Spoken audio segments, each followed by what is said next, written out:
les atteintes au niveau du cristallin et ça va favoriser la cataracte. Mais il y a également une atteinte au niveau plus profondément au niveau pôle postérieur, une atteinte qui va favoriser ce que l'on appelle une dégénérescence maculaire liée à l'âge. Pour limiter ces effets-là, on utilisera soit tout d'abord des lunettes anti-lumière bleue, mais également, à part les lunettes anti-lumière bleue, il faut faire des pauses lorsqu'on est devant un écran. Parce qu'il y a ce que l'on appelle, tout d'abord, ce que l'on appelle règle des 20.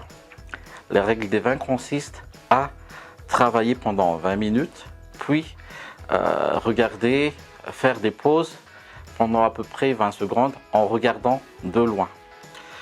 Et tout cela va favoriser le relâchement du globe oculaire, car dans l'œil, comme nous le savons, il y a ce que l'on appelle une accommodation, c'est-à-dire qu'il y a une focalisation de l'image pour observer, pour avoir une image nette en permanence lorsque nous regardons de près comme de loin.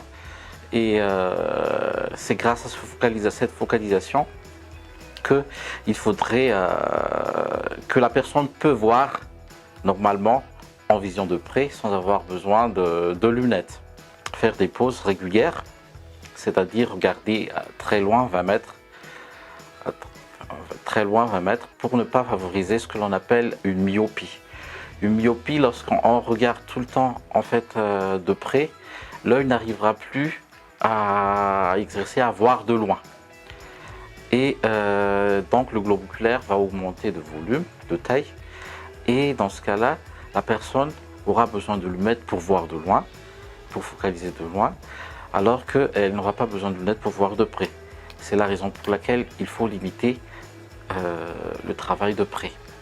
Et d'autres précautions aussi, c'est qu'il faudrait normalement 2 heures, 1h30 ou 2 heures avant de dormir, il faut arrêter l'écran. Pourquoi? Parce que c'est un perturbateur des hormones qui sont sécrétées au cours du sommeil. Et dans ce cas-là, on n'obtiendra pas de sommeil profond pendant la nuit, car il y a ce que l'on appelle une hormone qui est perturbée, normalement qui devrait être sécrétée pour que l'on puisse vraiment dormir.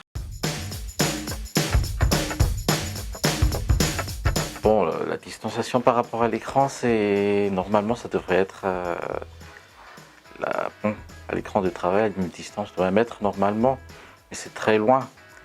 Disons 60, ça ira.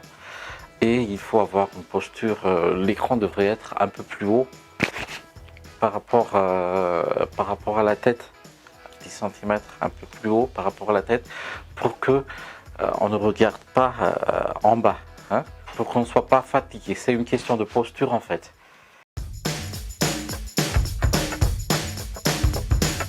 Pour ce qui est de l'alimentation, bon, pour favoriser tout d'abord, pour ce qui est de l'alimentation, il faut favoriser tout ce qui contient de l'oméga 3. Oméga 3, c'est-à-dire c'est ce qu'il trouve dans les poissons par exemple. C'est un facteur protecteur et un facteur contre les vieillissements du globe oculaire. Favoriser également éventuellement les fruits et légumes. Tout ce qui est fruits et légumes nous protège contre les vieillissements, car dans ces fruits et légumes, il y a les vitamines qui sont nécessaires au métabolisme du globe oculaire.